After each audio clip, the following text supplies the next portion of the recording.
구독, 좋아요, 알림 설정 부탁드립니다. 그럼 사연 시작하겠습니다. 안녕하세요.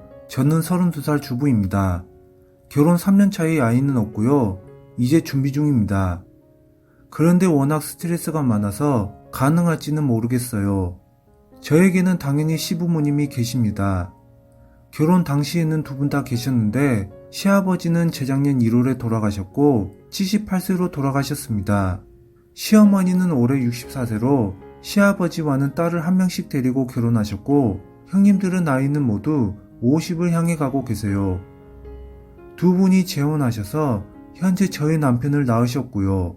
시누이들과 남편과의 사이도 원만한 편이고 저에게도 잘해주시고 해서 큰 문제는 없었습니다. 하긴 시어머니 스트레스만 해도 장난 아닌데 시누이 스트레스까지 있었다면 지금까지 결혼생활 이어오진 못했을 겁니다. 저와 남편은 둘이 불같은 사랑으로 만난 지 한 달 만에 날을 잡고 6개월 만에 결혼에 골인했습니다. 그때는 모든 게 안 보이더라고요. 사람들은 만류에도 불구하고 이 사람이면 뭐든지 할 수 있을 줄 알았습니다. 남편은 지극히 효자에 긍정적인 마인드에 정말 손에 빠진 사람이었습니다. 일도 열심히 하고요. 효자라는 부분이 걸리긴 했지만 그래도 불효하는 막대 먹은 인간보다야 낫다고 생각했고 또 사람 됨됨이가 괜찮았기에 결혼을 결심했습니다. 그렇게 결혼식을 올렸고요. 모든 결혼을 앞둔 여자들의 착각이 결혼하고 나서도 행복하겠거니겠죠. 하지만 생각보다도 문제는 빨리 저에게 찾아오더군요. 연세도 있던 시부모님이시라서 이렇게까지 전화로 스트레스 주실 줄은 몰랐습니다. 제가 바보 같은 기대를 했던 거였죠. 다들 시댁과 하루에 몇 번 통화하시나요? 저는 하루에 시어머니, 시아버지 교대로 10통화는 했습니다. 아침부터 아버지 전화 와서 애기냐? 예 아버님. 언제 와? 점심때도 애기냐? 언제 와? 업무 시간에는 전화 좀 피해달라고 하면 왜 그런다니? 이러십니다. 스트레스 장난 아니었죠. 하지만 워낙 연세도 있으신 분들이라서 최대한 참았습니다. 들이받을 수는 없었으니까요. 거기다가 금전적인 문제까지 시작되었습니다. 신랑이 받는 월급이 정말 많지 않았습니다. 그런데 신랑 월급 160만원 중 120에서 140만원이 시댁 생활비로 들어갔습니다. 물론 저도 맞벌이를 하기 때문에 그만큼의 월급을 받았지만 이런 상황이다 보니 저축은 꿈도 꿀 수 없었습니다. 생활비뿐만 아니라 연세가 연세인지라 적금 타는 족족, 치아에 거기다가 암투병 비용까지 400 가까이 들을 때도 있었습니다. 누님 두 분은 출가 애인이라고 신랑까지도 신경 쓰지 않았고요. 시댁은 말할 것도 없습니다. 그냥 아들 하나 있는데 그 하나가 모든 걸 책임져야 했어요. 그렇지만 제가 정말 스트레스였던 건 이런 것들이 아니었어요. 사실 이런 건 부수적인 것들이었죠. 정말 문제는 바로 시어머니셨습니다. 시어머니는 뭐랄까요? 말로 표현할 수 없는 이상한 분이십니다. 이미 동네에서는 소문이 자자하신 분이었죠. 그러다 보니 남편의 친척들은 이미 시어머니에게 등을 돌린 상태였어요. 왜냐고요? 정말 사람을 질리게 하거든요. 그리 잘난 것도 없으신 분이 잘난 척에 아는 척에 오만 홍계질은 다 하고 계셨으니까요. 제가 정말 이해가 안 됐던 게 저희 시어머니의 주특기입니다. 이분 주특기가 식당 같은 곳에서 밥을 먹고 있으면 저랑 대화하는 게 아니라 옆에 테이블 귀 기울이고 있다가 참견하기입니다. 왜 옆 테이블에 신경을 쓰는 걸까요? 그 내용이라도 좋은 거면 말을 안 합니다. 완전 싸움 거는 느낌이에요. 제가 다 민망해져서 대신 사과드리고 그 자리를 피합니다. 몇 번 그런 일이 있은 후론 절대 식당에 가서 식사하지 않습니다. 먹는 것 같지도 않고 최소한 며칠을 고생하거든요. 두 번째 주특기는 시장, 마트 등 가서 장사하는 사람들 윽박 지르면서 이게 뭐냐고, 싱싱치 않다고, 이걸 사람 먹으라고 파느냐는 등 무한주기입니다. 아니 별로면 안 사면 되는 거 아닌가요? 살 것도 아니면서 오만 물건들을 보면서 시비를 거는데 정말 얼굴이 다 화끈거릴 지경입니다. 그런데 워낙 그러고 다니셔서 그런지 시장 상인분들은 듣는 채도 안 하세요. 저 여자 또 와서 지랄이네. 이런 느낌으로 개무시하시죠. 손은 또 얼마나 크신지 시아버지 돌아가시고 제사 음식 장만한다고 40만원어치를 사는 겁니다. 3명 먹는데 말이지요. 용돈 떨어지면 따박따박 신랑 사무실 가서 돈 달라 하고 좀 아껴 쓰는 게 어떨까요? 라고 말하면 잘난 체 하시며 난 돈 쓰는 거 없다. 사건이 한번 일어났습니다. 물론 지금까지 홀 시어머니와는 연락 자체를 안 합니다. 이번 명절에 신랑과 저 시어머니가 시장을 보게 되었죠. 시아버지 제사도 지내야 하고 여튼 시장을 갔습니다.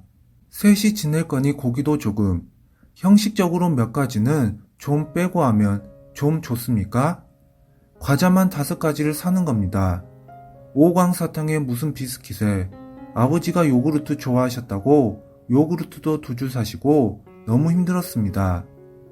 다달이 용돈 30만원에 생활비, 비대 임대료, 정수기 임대료, 병원비, 가스료, 전기료를 내는 저는 정말 그때마다 숨이 막힙니다.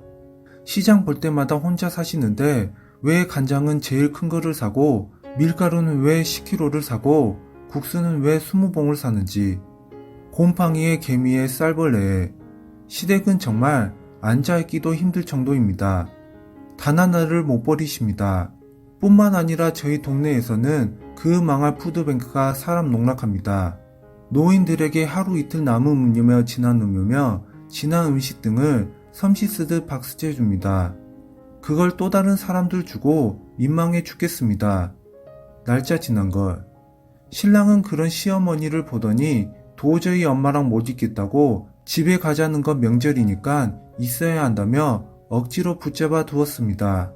점심에 두부를 만들으셨는데 그것도 잘난 척 하려고 만드셨습니다. 너 이런 거 봤니? 엄마는 이런 것도 안다. 이러시면서요. 결국 2번 다 실패했습니다. 그걸 놓고 김치찜을 해야 맛있다고 먹기 싫은 거 억지로 먹었는데 김치가 이상한 겁니다. 쓴 거예요.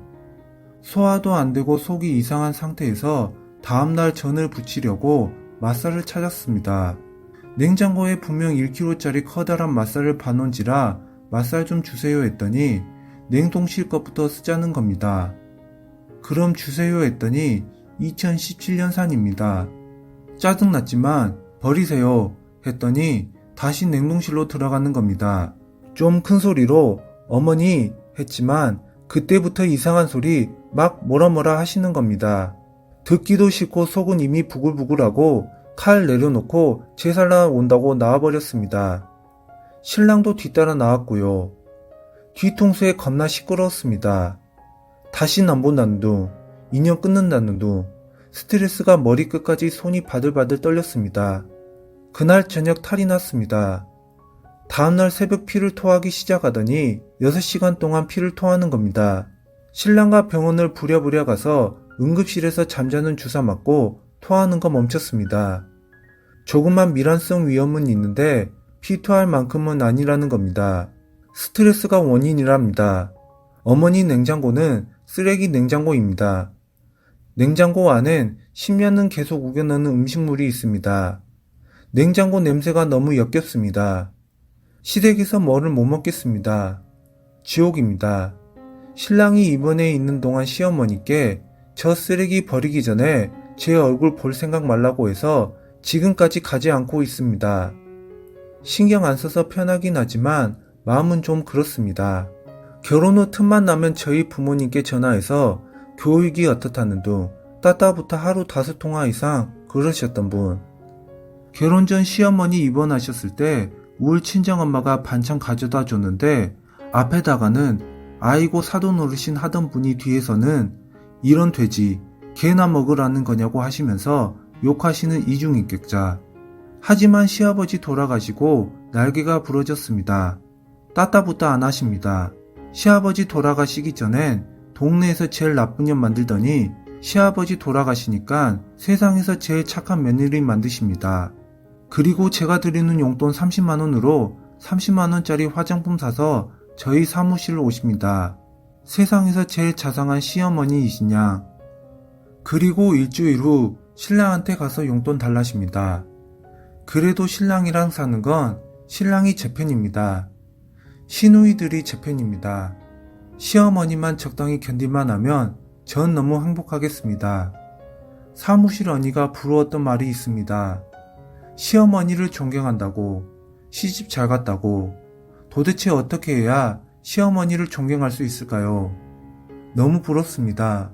제 입장에선 앞으로 제가 죽을 때까지도 그럴 일이 없을 것 같아서요.